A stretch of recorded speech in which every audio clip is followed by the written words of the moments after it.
तर नमस्कार मित्रांनो, आजच्या व्हिडिओमध्ये आपण शिकणार आहोत की वर्डप्रेसमध्ये थीम कशी इन्स्टॉल करायची आणि ते बाय डिफॉल्ट थीम इन्स्टॉल झालेले असतात त्यांना रिमूव्ह कसे करायचे। तर चला सगळ्यात पहिले आपण वर्डप्रेसच्या डॅशबोर्डमध्ये येऊ। त्याच्यानंतर तुम्ही लेफ्ट साईडला अपीअरन्स बघू शकतात, त्याच्यात थीमवर क्लिक करू। याच्यावर क्लिक झाल्याच्या नंतर ॲड न्यू थीमचं बटन दिसेल तुम्हाला, त्याच्यावर क्लिक करू।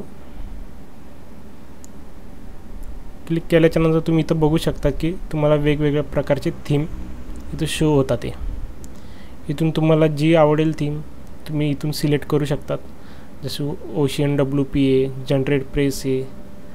अजून तुम्हाला कोणती थीम आवडली असेल त्याचा एकदा प्रिव्ह्यू बघायचा असेल तर तुम्ही सरळ इथं येऊन याच्यावर प्रिव्ह्यू बटनावर क्लिक करून एक प्रिव्ह्यू पण बघू शकतात।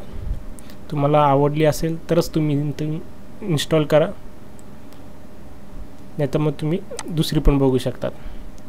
तर समजा आपल्याला आता जनरेट प्रेस इन्स्टॉल करायची असेल तर आपण कसं करणार, सिंपल याच्यावर न्यू इन्स्टॉल नावाचं बटन दिसेल, क्लिक करायचं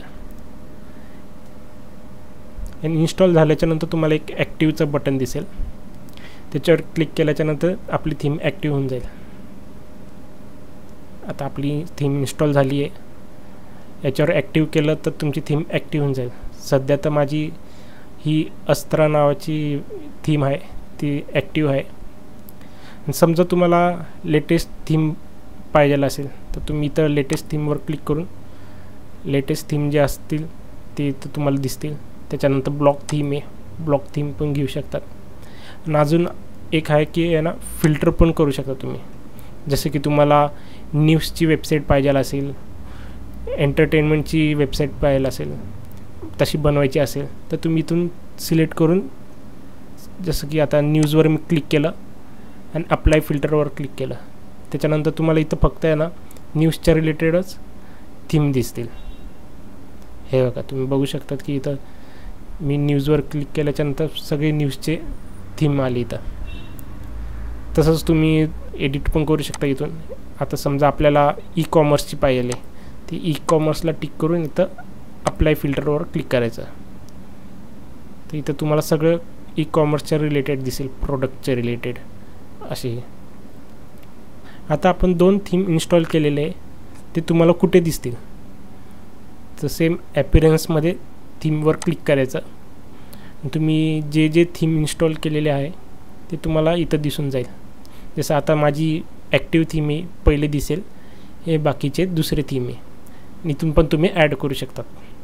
आता समजा मला ही थीम जनरेट प्रेसची हिला डिलीट करायची, तर हिला कसं करणार डिलीट, तर सरळ माऊस न्यायचा, याच्यावर थीम डिटेल्सवर क्लिक करायचं, त्याच्यानंतर तुम्हाला खाली डिलीटचं बटन दिसेल।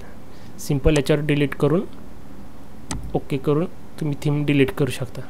सेम हिला पण करू आपण, डिलीट बटनावर क्लिक करून ओकेवर करायचं आणि तुमची थीम डिलीट होऊन जाईल। आणि जी तुमची ॲक्टिव्ह थीम आहे ती तुम्हाला इथं दिसेल। आणि तुम्हाला काय अपडेट आले असतील थीमचे रिलेटेड ते तुम्हाला इथं पण शो होतील। तुम्ही इथून अपडेट नावावर क्लिक करून अपडेट करू शकता थीम।